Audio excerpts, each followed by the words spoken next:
Olá pessoal, tudo bom? Bom, eu sou o Norton do Checkmob, estou aqui com a Mônica Nascimento, que é a nossa colunista. A Mônica, como você já deve saber, aí é diretora de marketing da Hackett Benkiser e cuida de, entre outras marcas aí, da marca Vanish.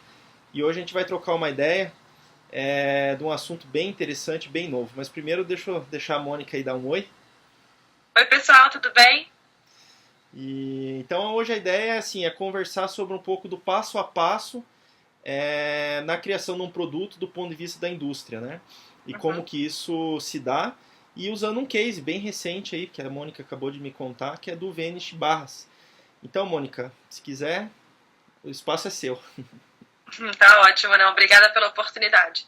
Muita gente sempre me pergunta como que nasce um produto, né? Qual é o primeiro passo para ele acontecer? Ele pode acontecer de duas formas. Pode ser que o time de uma empresa, o time de marketing que trabalha comigo, por exemplo, como foi no caso de Vanish, encontre uma necessidade do consumidor que ainda não é atendida. Ou pode ser que você, olhando algumas pesquisas que você já tenha de mercado, você veja que há uma oportunidade para lançar um tamanho novo, para lançar uma fragrância nova, para lançar um sabor novo, no caso de alimentos. Então pode ser, né, partir de uma pesquisa ou partir da observação do consumidor. No caso de Vanish Barras, por exemplo, partiu de observação do consumidor, né? A gente sabia que o mercado de laundry, como a gente chama, né, de lavanderia no Brasil, ele ainda é muito grande no setor de barras, e as consumidoras não tinham tira-manchas nesse formato. E ela é muito leal ao formato. Então, a consumidora que usa um sabão em barra para lavar a roupa gosta de usar um sabão em barra. Ela não quer usar um detergente pó, um detergente líquido ou outra coisa. E aí a gente pensou, puxa, por que não fazer um Vanish em barras? E foi assim que nasceu o produto. E aí, claro, a gente começou a pesquisar para ver qual era a melhor forma, o melhor formato, embalagem, etc. E uma dúvida que eu tenho assim é como que a indústria observa o consumidor, né? Porque é muita gente, né? Exato.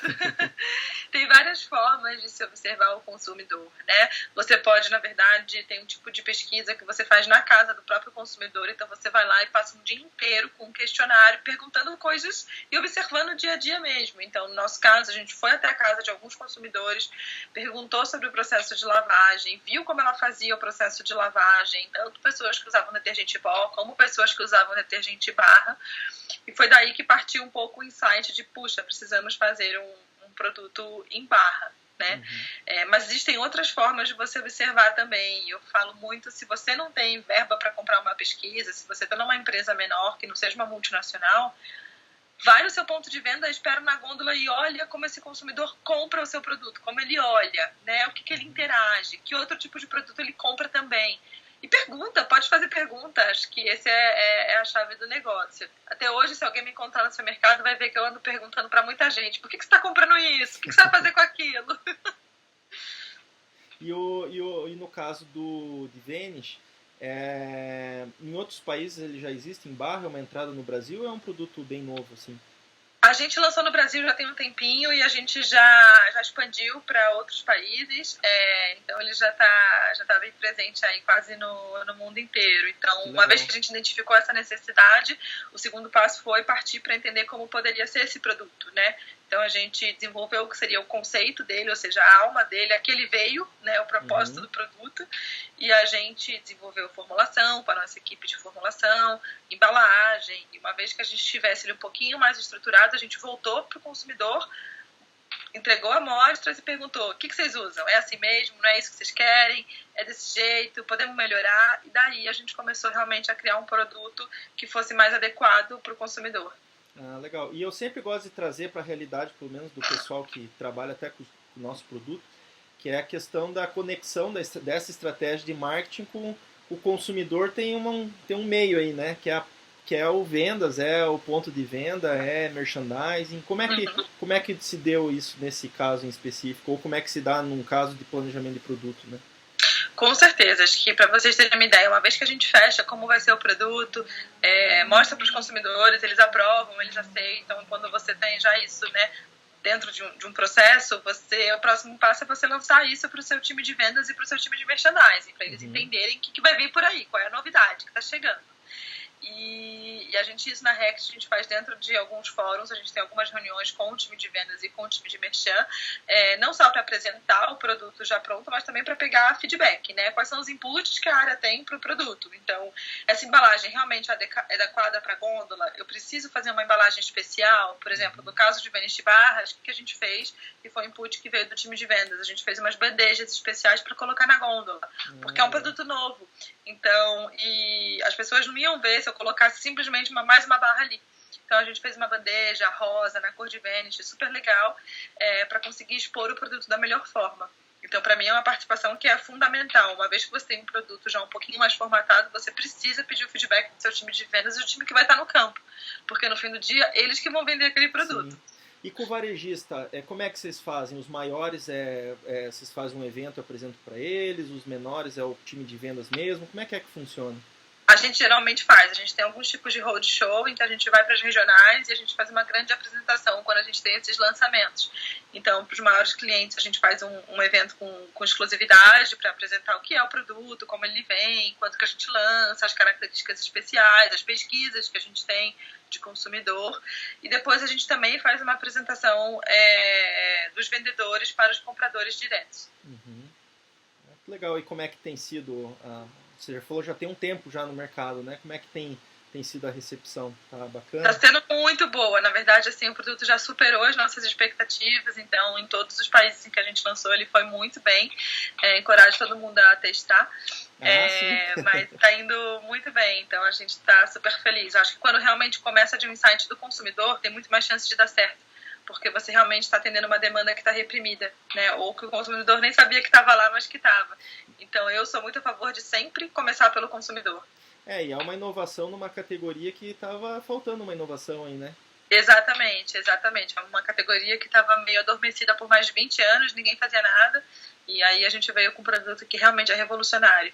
Então, acho que mostra que muitas vezes é simplesmente você observar o que está acontecendo, parar um pouquinho para olhar o seu consumidor, que o insight vem, né? E aí você consegue entregar alguma coisa de qualidade. E uma coisa que deve ser interessante, assim, né? Quando você define o conceito do produto, lá no começo deve ser a coisa mais importante de todas, porque a tentação depois e puxa para lá, puxa para cá, né? Até da questão da comunicação em cada país, imagina ainda, né? Ou seja, se não tiver um conceito bem estabelecido, você pode até se perder nesse meio do caminho, né? Exato, acho que você sempre tem que ser muito fiel àquela ideia original lá do início, né? Até porque a gente sabe, num processo criativo e na empresa, tem muita gente, cada um querendo dar sua opinião, Sim. querendo dar o seu pitaco, né?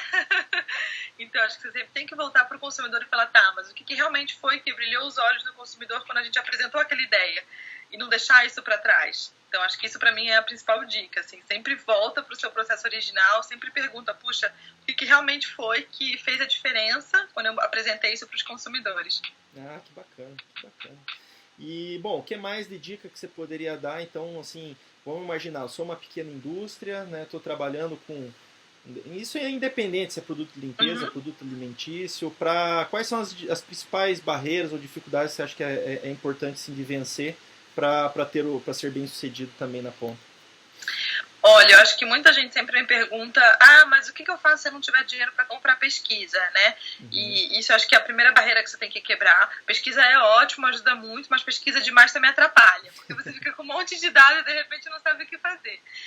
Então eu acho assim, se você tem como investir em uma pesquisa, é legal, ter uma pesquisa com consumidor ou com shopper que vai no seu ponto de venda, mas se você não tem nada que te impeça. Muitas vezes eu tenho dúvida de lançar um produto e eu falo, puxa, será que a minha mãe entenderia se eu lançasse isso dessa forma?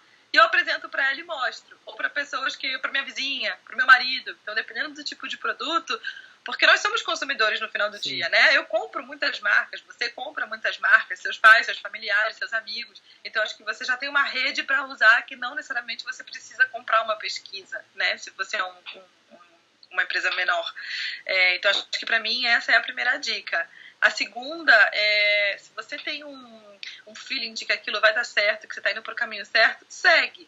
Então, acho que assim, no final do dia a gente tem muita pesquisa, tem muito dado, mas o feeling conta muito, né? Então, acho que não perde um pouco dessa mão.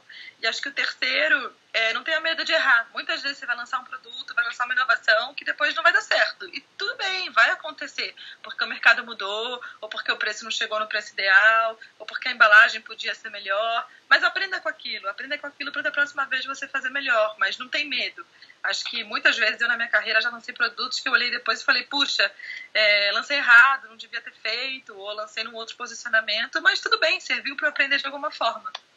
E depois que lança, como é que vocês trabalham a questão do acompanhamento? Como é que vocês sabem que ele que tá chegando naquilo que vocês planejaram, né? Como é que vocês fazem? Olha, quando a gente lança, a gente prepara um tracking, que a gente tem objetivos mensais do projeto, né? E a gente faz a cada 3, 6, 9, 12, 18 meses uma revisão bem detalhada, né? Os KPIs estão certos, atingimos a distribuição, não atingimos a participação de mercado que a gente queria, né? Tem alguma reclamação de consumidor? Não tem.